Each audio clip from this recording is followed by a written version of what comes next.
Good afternoon with everyone. I'm going to talk about the nutrition.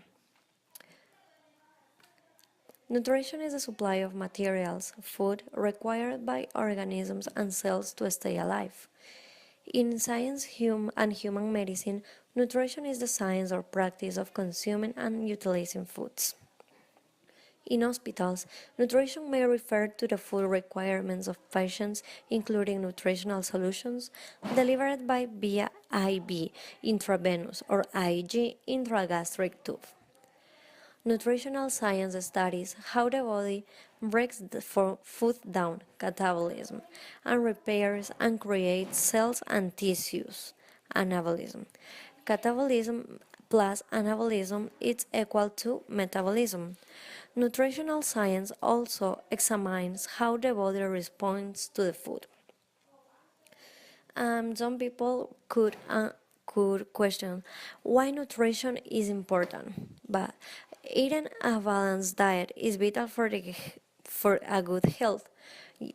Food provides our bodies with energy and protein, essential fats, vitamins, and minerals to live, grow, and function properly. We need a wide variety of different foods to provide the right amounts of nutrients for good health. Nutrition risk factors.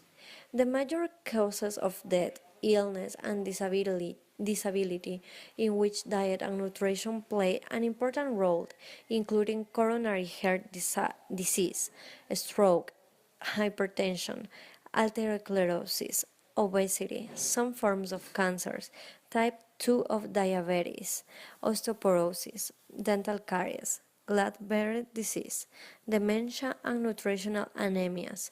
The infant feeding wellness and Australian dietary guidelines assist us to eat a healthy diet and help minimize our risk of developing diet-related disease. Now I'm going to talk about the nutrition in Ecuador. The food and nutrition situation in Ecuador are characterized by dietary energy supplies able to cover the requirements of the population.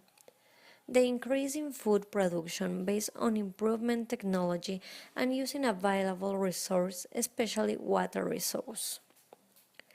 The nutritional status of the children under 5 years old reflects the development of the country. The most recent data from the 1998 National Survey of Living Standards, compared with the 1986 DANS survey, demonstrate a significant reduction in the prevalence of stunting from 34% to 26%, plus the prevalence of underweight decreased from 17% to 14%. Regional difference and especially ethnic difference reflect a high prevalence and undernutrition in indigenous groups. There are few studies on the nutrition status of adolescents. The first national census of stature for students in 1991 described the problem of different geographical levels and poverty distribution. The only study made in adolescents in 1994 revealed 9% underpunishment and problems of overweight and obesity that would affect 10% of this population.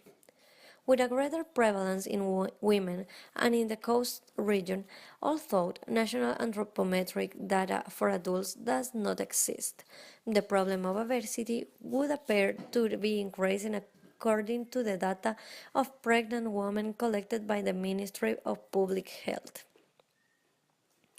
The food and nutrition situation in Ecuador reflects its socio-economic reality, the production potential, the capacity to transport and the commercialize foods that satisfy the nutritional requirements at all population levels, food productions and the yield of main consumption products of their relation to the market are important to establish the potential that food and nutrition security offer to the Ecuadorian society as a development strategy, a national policy of food security to integrate the farming development with new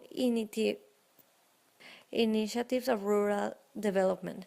Food supplementation and micronutrients, along with education and activity community communication, will help in the fight against